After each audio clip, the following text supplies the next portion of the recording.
Pep Guardiola seolah ditakdirkan menjadi penghalang utama Arsenal dalam perburuan gelar Premier League. Tidak percaya? Lihat ini. Harapan Arsenal untuk meraih quadruple bersejarah kembali pupus di tangan pelatih berkepala pelontos asal Spanyol tersebut. Dalam sejarah panjang Piala Liga Inggris, ini menjadi momen langka ketika dua tim terbaik di negara itu saling berhadapan di final. Meski Manchester City tertinggal 9 poin dari Arsenal di klasemen Liga, kemenangan ini tetap menjadi suntikan moral yang sangat besar bagi mereka menjelang akhir musim. Keberhasilan tersebut juga mengukuhkan Guardiola sebagai manajer pertama yang mampu meraih 5 trofi Piala EFL, melampaui catatan nama-nama besar seperti Sir Alex Ferguson dan Jose Mourinho. Net Goal Plus kali ini akan mengulas bagaimana kemenangan ini bukan sekadar soal trofi, tetapi juga menjadi sinyal peringatan serius bagi Arsenal dalam persaingan Liga. Simak kisahnya sampai tuntas.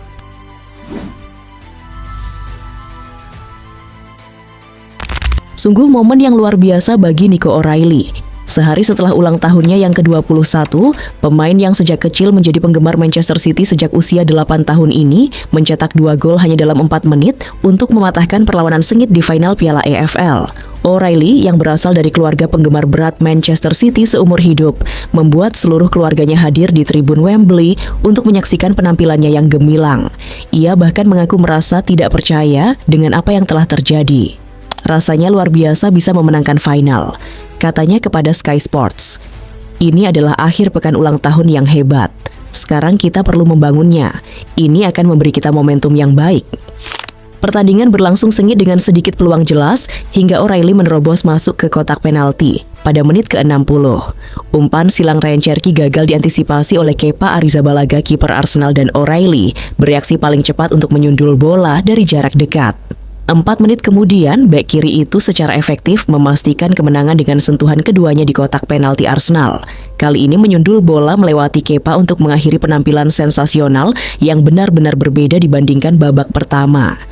Dengan demikian, O'Reilly menjadi pemain termuda ketiga yang mencetak 2 gol di final Piala Liga. Di belakang Wayne Rooney yang melakukannya untuk Manchester United pada tahun 2006 di usia 20 tahun 125 hari, serta Ronnie Whelan bersama Liverpool pada tahun 1982 di usia 20 tahun 169 hari. Dulunya seorang gelandang serang tengah yang produktif dan kreatif di tim junior Manchester City, ia kini berhasil menembus tim senior asuhan Pep Guardiola sebagai bek sayap dan langsung menjadi salah satu pemain kunci Manchester City musim ini. Mungkin dia adalah rekrutan terbaik musim ini, kata Pep Guardiola kepada Sky Sports, merujuk pada perubahan posisi O'Reilly. Saat kami memulai musim, kami melakukan percakapan panjang dengannya. Dia mulai bermain sebagai bek kiri dan sangat mengesankan. Karena saya bermain di posisi gelandang, saya selalu masuk ke kotak penalti dan mencetak gol, kata O'Reilly. Betapa berbedanya jalannya pertandingan jika James Trafford yang pada usia 23 tahun 163 hari menjadi kiper termuda yang memulai final Piala Liga di Wembley sejak Chris Woods dari Nottingham Forest pada tahun 1978. Kemenangan Manchester City meraih trofi pertama musim ini menambah dimensi baru dalam persaingan perebutan gelar. Arsenal memang tampil dominan sejauh ini, tetapi kemenangan ini memberikan kepercayaan diri baru bagi tim asuhan Pep Guardiola. Meskipun tidak ada pertandingan yang mudah di Premier League, Mikel Arteta tetap memiliki alasan untuk optimis melihat sisa jadwal Arsenal. AFC Bournemouth, Newcastle United, Fulham, West Ham United, Burnley, dan Crystal Palace. 2 tim dari zona bawah serta 4 tim dari paruh bawah klasmen. Arsenal punya waktu untuk memulihkan diri dengan adanya jeda internasional. Mereka baru akan bertanding lagi melawan Southampton pada 5 April mendatang di Piala FA. Tidak boleh ada kesalahan lagi jika ingin menghindari tekanan tambahan yang bisa semakin membebani langkah mereka. Mereka sudah mendaratkan sebuah pukulan telak Manchester City, ujar komentator Sky Sports Gary Neville. Dampak yang mungkin terjadi, Man City itu butuh sesuatu untuk mengangkat moral mereka dan mereka baru saja mendapatkannya. Arsenal perlu memulihkan diri, tapi Pep Guardiola akan sangat bangga karena timnya memberikan hasil. Arsenal punya waktu untuk memulihkan diri, tapi Mikel punya tugas besar di tangannya untuk mengangkat timnya. Imbuh mantan bek timnas Inggris dan Manchester United tersebut. Dengan persaingan Premier League yang masih terbuka, hasil final Carabao Cup ini berpotensi menjadi titik krusial. Manchester City mendapatkan momentum penting, sementara Arsenal dituntut untuk segera bangkit agar tidak kehilangan kendali dalam perburuan gelar. Kini semua mata tertuju pada pertemuan mereka di Premier League pada 19 April. Arsenal akan bertandang ke Stadion Etihad dengan mengetahui bahwa kemenangan akan hampir memastikan gelar juara. Sementara kekalahan justru akan membuka peluang bagi Manchester City dan membuat 5 pertandingan terakhir menjadi semakin menegangkan.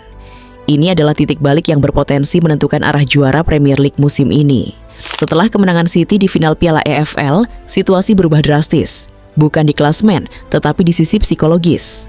Keunggulan Arsenal memang masih ada, namun tekanan kini mulai berpindah arah. Secara matematis, jarak poin memang masih terlihat aman. Namun realitanya jauh lebih kompleks. Manchester City masih memiliki 1 pertandingan lebih banyak. Dan jika mereka mampu memangkas selisih poin sebelum pertemuan di Etihad, maka laga tersebut bisa langsung memangkas jarak menjadi sangat tipis. Bahkan, dalam skenario tertentu, keunggulan Arsenal bisa terpangkas drastis hanya dalam 1 pekan. Yang membuat laga ini semakin krusial adalah momentum. Kemenangan City di final bukan hanya soal trofi, tetapi juga menjadi bahan bakar kepercayaan diri. Beberapa pengamat bahkan menyebut hasil tersebut telah mengubah wajah persaingan gelar musim ini. Tekanan yang sebelumnya sepenuhnya berada di pihak City, kini mulai dirasakan Arsenal, terutama setelah performa mereka mulai menunjukkan tanda-tanda goyah di momen penting. Di sisi lain, Manchester City justru datang dengan keyakinan penuh bahwa perburuan gelar masih terbuka lebar. Kemenangan atas Arsenal memberi mereka kepercayaan bahwa mereka mampu mengalahkan rival utamanya secara langsung. Bahkan dari dalam skuad sendiri, muncul keyakinan bahwa mereka bisa mengejar dan membalikkan keadaan di sisa musim ini. Semua itu membuat duel di Etihad nanti terasa seperti final sesungguhnya. Bukan karena secara resmi menentukan juara, tetapi karena dampaknya bisa mengubah segalanya, baik secara matematis maupun mental. Jika Arsenal mampu menang, mereka hampir menutup perburuan gelar. Namun jika City yang menang, maka tekanan akan berubah total. Dan 5 pertandingan terakhir musim ini bisa berubah menjadi pertarungan syarat ketegangan yang belum pernah terjadi sebelumnya.